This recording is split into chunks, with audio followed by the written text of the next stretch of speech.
Se entiende como sociedad de responsabilidad limitada es la que se constituye entre socios que solamente están obligados al pago de sus aportaciones, sin que las partes sociales puedan estar representadas por títulos negociables, a la orden o al portador, pues sólo serán cedibles en los casos y con los requisitos que se establece en esta ley.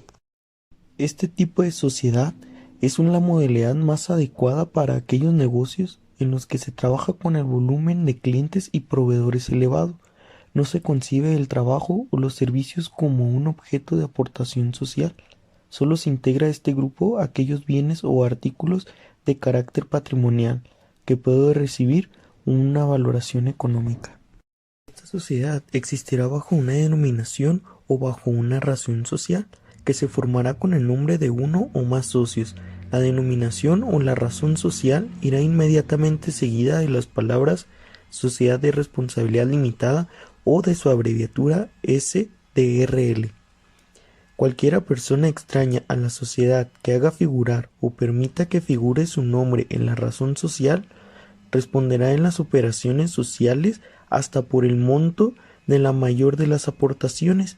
Ninguna sociedad de responsabilidad limitada tendrá más de 50 socios. Requisitos para una sociedad de responsabilidad limitada. Número 1. Denominación o razón social aprobada por la Secretaría de Economía. Número 2. Nombres, apellidos y datos generales de cada socio, también como fecha de nacimiento, estado civil, teléfonos, correo electrónico, profesión u ocupación. Número 3. 2 identificaciones oficiales por cada accionista, como INE, pasaporte, cartilla militar, licencia de conducir. Número 4. CURP. Número 5. RFC. Número 6. Comprobante de domicilio no mayor a 3 meses de vigencia, correspondiente a la fecha de emisión del recibo. Número 7. En caso de ser extranjero, los documentos de su procedencia. Número 8. Datos generales del gerente único o de los miembros del consejo de gerentes. Número 9. No existe la figura de comisionario. Existe el consejo de vigilancia. Número 10. Monto del capital social representado en partes sociales de cada socio. También puede manejar un capital variable. Número 11. Fecha de duración de la sociedad. Número 12. Objeto social. Y número 13. Domicilio social de la empresa. El capital social será el que se establezca en el contrato social. Se dividirá en partes sociales que podrán ser de valor y de categoría desigual, pero que en todo caso serán de un múltiplo de un peso. La constitución de las sociedades de responsabilidad limitada o el aumento de su capital social no podrán llevarse a cabo mediante suscripción pública. Al constituirse la sociedad de capital, deberá estar íntegramente suscrito y exhibido por lo menos el 50% del valor de la parte social. La cesión de partes sociales, así como para la admisión de nuevos socios, bastará el consentimiento de los socios que representen la mayoría del capital social, excepto cuando los estatutos dispongan de una proporción mayor. Cuando la cesión de que trata el artículo anterior se autorice en favor de una persona extraña a la sociedad, los socios tendrán el derecho del tanto y gozarán de un plazo de 15 días para ejecutarlo, contando desde la fecha de la junta en que hubiera otorgado la autorización. Si fuese varios los socios que quieran usar de este derecho, les competirá a todos ellos en proporción a sus aportaciones. La transmisión por herencia de las partes sociales no requerirá el consentimiento de los socios, salvo el pacto que prevea la disolución de la sociedad por la muerte de uno de ellos, o que disponga la liquidación de las partes sociales que corresponda al socio difunto. En el caso de que la sociedad no continúe con los herederos de este, cada socio tendrá más de una parte social. Cuando un socio haga una nueva aportación o adquiera la totalidad de una fracción de la parte de un coasociado, se aumentará en la cantidad respectiva el valor de su parte social, a no ser que se trate de partes que tengan derechos diversos, pues entonces se conservará la individualidad de las partes sociales. Las partes sociales son indivisibles, no obstante, podrá establecerse en el contrato de sociedad el derecho de división y el de cesión parcial, representándose las reglas contenidas en el artículo 61, 62, 65 y 66 de esta ley. Cuando así lo establezca el contrato social, los socios, además de sus obligaciones generales, tendrán la de hacer aportaciones suplementarias en proporción a sus primitivas aportaciones. Queda prohibido pactar en el contrato social prestaciones accesorias consistentes en trabajo o servicio personal de los socios. La amortización de las partes sociales no estará permitida sino en la medida y forma que establezca el contrato social vigente.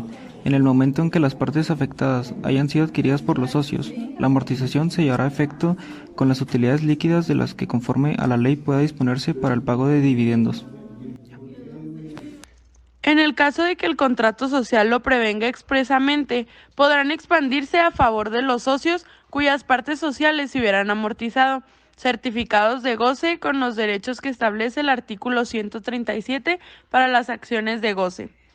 En los aumentos del capital social se observarán las mismas reglas de la constitución de la sociedad. Los socios tendrán, en proporción a sus partes sociales, preferencia para suscribir las nuevamente emitidas, a no ser que este privilegio lo supriman el contrato social o el acuerdo de la asamblea que decide el aumento del capital social. La sociedad llevará un libro especial de los socios, en el cual se inscribirá el nombre y el domicilio de cada uno, con indicación de sus aportaciones y la transmisión de las partes sociales. Esta no surtirá efectos respecto del tercero, sino después de la inscripción. De la inscripción a que se refiere el párrafo anterior, deberá publicarse un aviso en el sistema electrónico establecido por la Secretaría de Economía conforme a lo dispuesto en el artículo 50 bis del Código de Comercio y las disposiciones para su operación.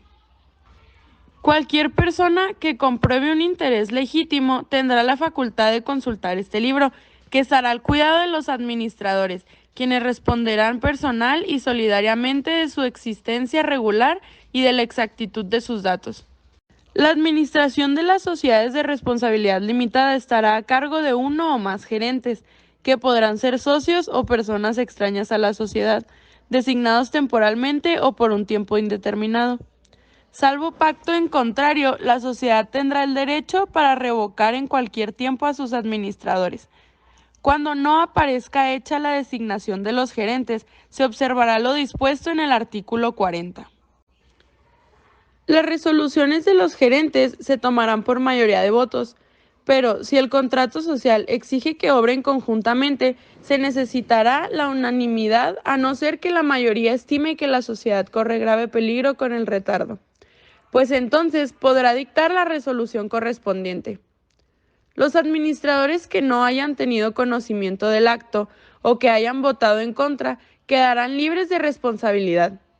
La acción de responsabilidad en interés de la sociedad contra los gerentes para el reintegro del patrimonio social pertenece a la asamblea y a los socios individualmente considerados, pero estos no podrán ejercitarla cuando la asamblea, con un voto favorable de las 3/4 partes del capital social, haya absuelto a los gerentes de su responsabilidad.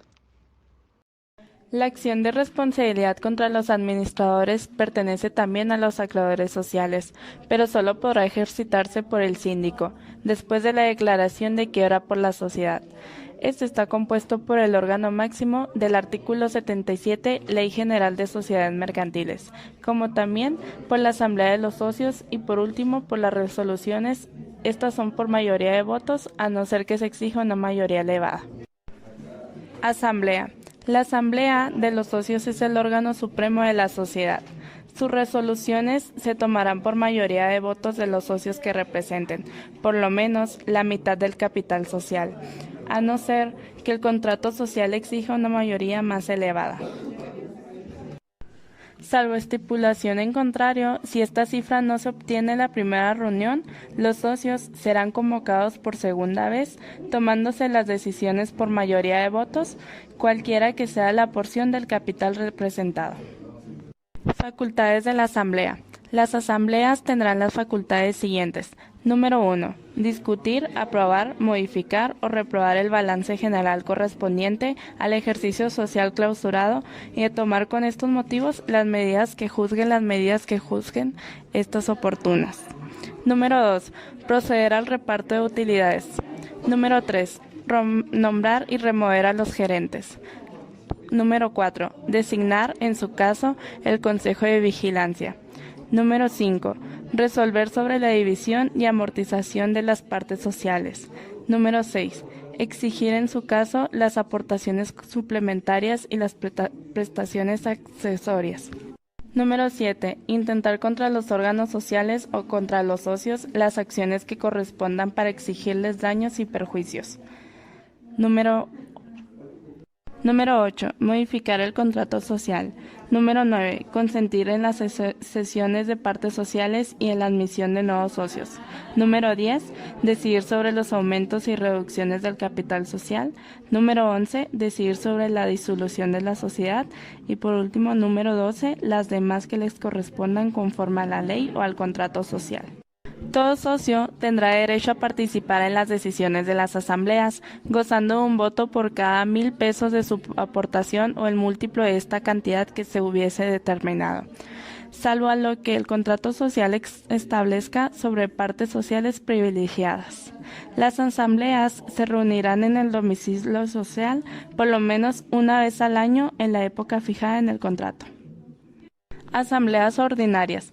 Deberá reunirse una vez al año para analizar los estados financieros de la sociedad y el balance anual y sobre todo las utilidades de cada socio, así como también la asamblea extraordinaria. Los socios son convocados para atender algún punto o problema que afecta a la sociedad en cualquier época del año previa convocatoria. Las asambleas serán convocadas por los gerentes, si no lo hicieren, por el Consejo de Vigilancia, y a falta u omisión de este por los socios que representen más de la tercera parte del capital social. Salvo pacto en contrario, las convocatorias se harán por medio de cartas certificadas con acuse de recibo, que deberán contener la orden del día y dirigirse a cada socio por lo menos con 8 días de anticipación a la celebración de la asamblea. El contrato social podrá consignar los casos en que la reunión de la asamblea no sea necesaria, y en ellos se remitirá a los socios por carta certificada con acuse de recibo el texto de las resoluciones o decisiones, emitiéndose el voto correspondiente por escrito. Si así lo solicitan los socios que representen más de la tercera parte del capital social, deberá convocarse a la asamblea, aun cuando el contrato social solo exija el voto por correspondencia. Salvo pacto en contrario, la modificación del contrato social se decidirá por la mayoría de los socios que representen por lo menos las 3/4 partes del capital social, con excepción de los casos de cambio de objeto o de las reglas que determinen un aumento en las obligaciones de los socios, en los cuales se requerirá la unanimidad de votos. Si el contrato social así lo establece, se procederá a la constitución de un consejo de vigilancia, formado por socios o por personas extrañas a la sociedad. En el contrato social podrá estipularse que los socios tengan derecho a percibir intereses no mayores del 9% anual sobre sus aportaciones, aun cuando no hubiere beneficios, pero solamente por el periodo de tiempo necesario para la ejecución de los trabajos que, según el objeto de la sociedad, deban preceder al comienzo de sus operaciones, sin que en ningún caso dicho periodo exceda de 3 años. Estos intereses deberán cargarse a gastos generales. Como ejemplo, General Electric International México, SDRLDCB, es una compañía dedicada a proveer de equipos, productos y servicios electrónicos para diversas áreas y sectores productivos que van desde el sector energético, del petróleo, gas y el eléctrico, hasta los sectores del cuidado de la salud y del entretenimiento.